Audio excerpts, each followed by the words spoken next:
little bit about something that's just been on my mind, and I just want to verbalize this and get it out. So I have had weight loss surgery. I had weight loss surgery in August of 2018, so I have 3 years post-op. I had a vertical sleeve gastrectomy, and now I have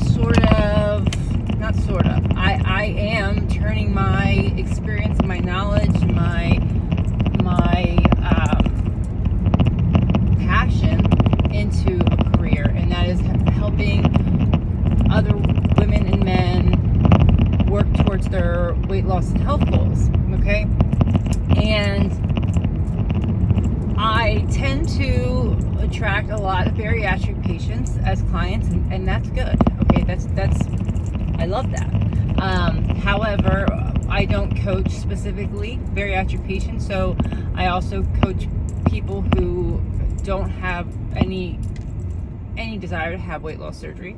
And one thing that I've learned, okay, and one thing I've come to realize is I am not, well, this is what I learned. I'm not an expert by any means.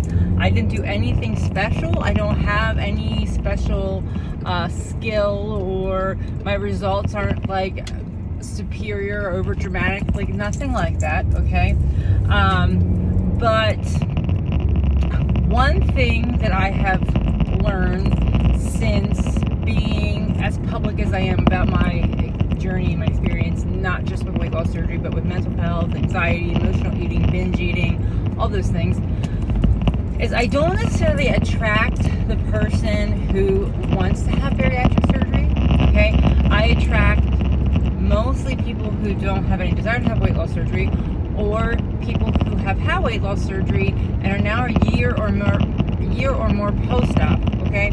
And this is why I think that is.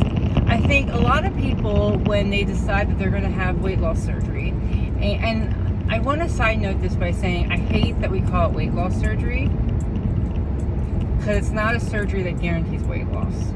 Just saying. I'm working on calling it something else for my own, business. But I see. I gotta beat my horn. Hang on. Anyway, people when they make up their mind and say they're gonna have weight loss surgery, okay, they are motivated. Maybe this is you. Maybe you are going through the process and you are going to have weight loss surgery, or that's your goal. You're probably motivated. You probably are holding on to a lot of inspiration right now. You see other people. You probably start following people, whether it's on Facebook or Instagram or YouTube, wherever. You're seeing before and afters. You're hearing these great success stories, and you're pumped up because that's going to be you. Okay, it's just a tool, because it's just a tool is the most cliche statement we hear as a bariatric patient. It's just a tool, and you know that. I know it's just a tool. It requires hard work, and that there are people who think it's an easy way out. However, based on the experience that you have in these groups, with the research that you've done, it's not an easy way out. All these things. You have to change your eating habits. You have to do all these things, right? You're excited, and this is going to be it. This is going to be the thing that takes you to the next level, because you see all these other people doing it. You are excited. You are motivated. You are in it to win it, and you don't need a coach, okay? And another side note here, I'm not saying this because I want to be your coach. I'm just saying this because this is the mindset of people I see, okay? And I have a really important message with this. I have people that have come to me through the bariatric program at our physician, like where I had weight loss surgery, because they're doing like a mentor program. They're linking people up with people that are pre-op, people who are post-op, as a mentor. And I see a trend. The trend is this individual, okay, the individual who is looking into surgery, who is thinks they're going to have surgery, is moving forward with the process, who's motivated, who's excited, who's inspired, who this is going to be their thing. They know it's going to take hard work. They know, okay? They know. And they know, they know, they know, they know, okay? They know, they know, they know, they know, okay? They know, they know, they know, they know, they know, okay? They know, they know, they know, they know, they know, okay? They know, they know, they know, they know, they know, okay? They know, they know, they know, they know, they know, okay? They know, they know, they know, they know, they know, okay? They know, they know, they know, they know, they know, okay? Anyway, they don't know. Okay? I would say the majority of pre-op bariatric patients have that mentality of motivated, excited, they can't wait to get to that other side and start working towards those goals. They know they have to change their eating habits. They know they have to start exercising. They know it's just a tool. They know it's not going to be easy. They know. But I bet you if you start asking people who are a year or more post-op, I know this from my business, that this is what I do, is that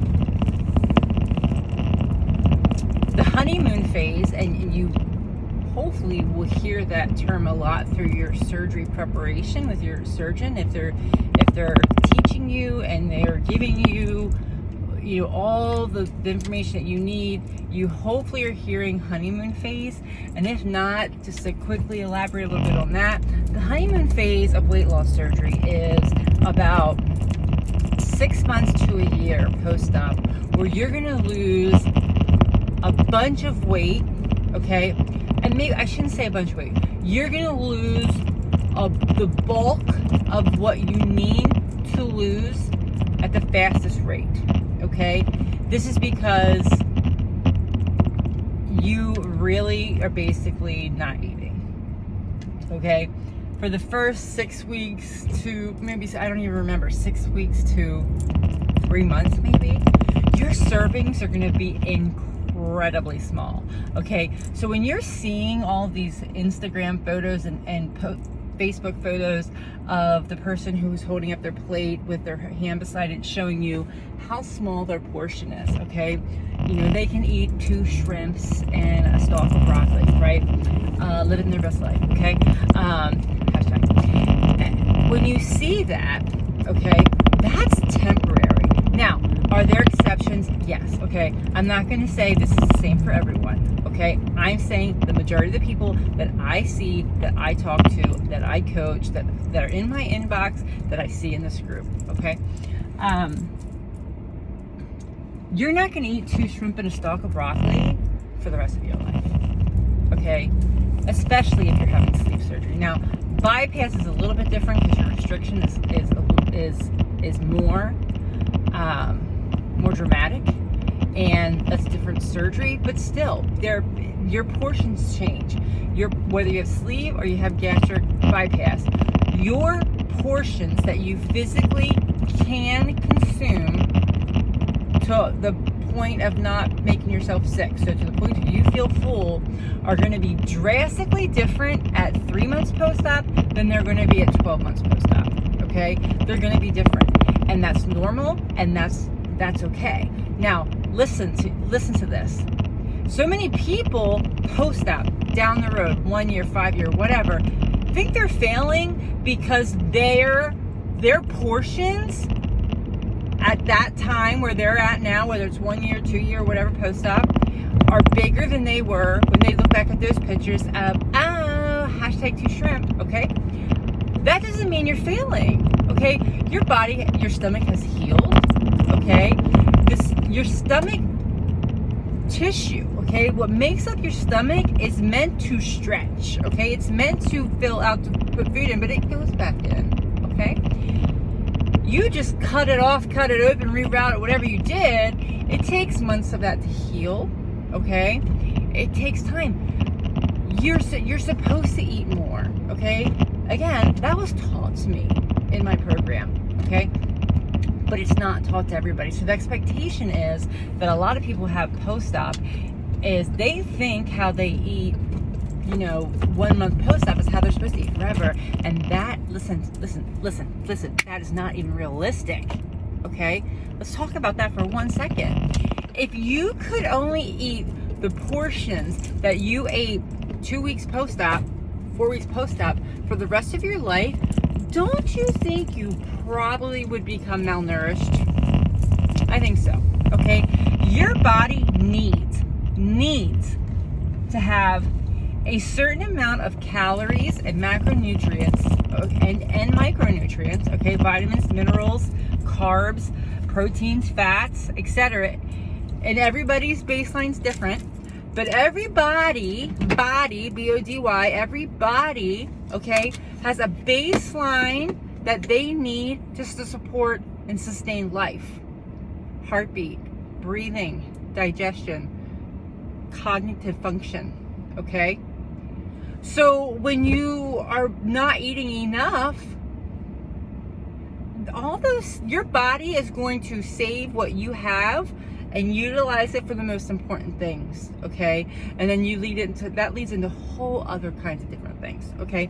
My point is, it's not realistic to eat long-term the way you eat in this honeymoon phase, okay? So that honeymoon phase means that time where you cannot eat, when you do not want to eat physically, mentally, whatever, you need to use that time to pre-program your brain to eat when you're supposed to eat what you're supposed to eat, make the most out of that time, and then create new healthy habits that will take you through the rest of your life without regain. The regain percentage of weight loss patients is over 80% regain by 5 years. Okay? That should scare you. It scared me. Going into it scared me. I didn't go into this with the thought that this is going to be it, because I've lost a huge amount of weight before and gained it back before surgery, okay? So I know extreme weight loss without surgery, and I know extreme weight loss with surgery, okay? And I know what regain feels like mentally, okay? I'm not talking about physically. I know what it feels like mentally and emotionally, okay? So if you've gained weight, or if you've been overweight, you've been obese for a long period of time, okay? How that feels is awful enough. I get it, okay? But losing it and regaining it is absolutely the most stomach punching feeling you can even imagine, okay? So the regain statistics are so high for many reasons, but one of them, in my opinion, is people think they know, then they're done, they have it done. Their expectation is this is what's supposed to go on forever. It's not. At some point, you need to learn how to eat like a normal person. Normal portions, healthier options, balance, and not worry about the occasional food that is not the best choice. Okay? Because you eat one thing that's bad, it doesn't mean I need to throw everything else away. And so many of us do that, okay? You need to dust off and move on, okay? So my advice to you, if you are in this motivation, inspiration, I'm gonna have surgery phase, or if you are in the honeymoon phase, you're still dropping weight, occasional plateau here or there, but you're still dropping weight, your portions are still extremely small, okay? If this is you, I suggest you, one, figure out why you eat the way you do, okay? Whether that be you don't eat enough throughout the day. I know some obese people really don't eat a lot. But what are you eating when you do eat? Okay? Learn what healthy food means to you, and what that looks like for you. Start experimenting now with healthier recipes. Find new go-to foods, okay? Go-to snacks. Low carb is extremely important post-op, okay? For that honeymoon phase. It's gonna help you drop the most weight you can in that honeymoon phase. It's very important, but it's not realistic long term. Start understanding carbohydrates, good carbohydrates, why your body needs carbohydrates, the right mix for you. Not everybody needs to have a good 35 whatever 40 ratio, okay? Everybody's ratio is different. There's no one size fits all for anyone, bariatric or non-bariatric, okay? You have to find what works for you, and that starts with education, reading, trying, learning, not comparing yourself to every single other person, what they do. What I do doesn't necessarily mean it's going to work for you.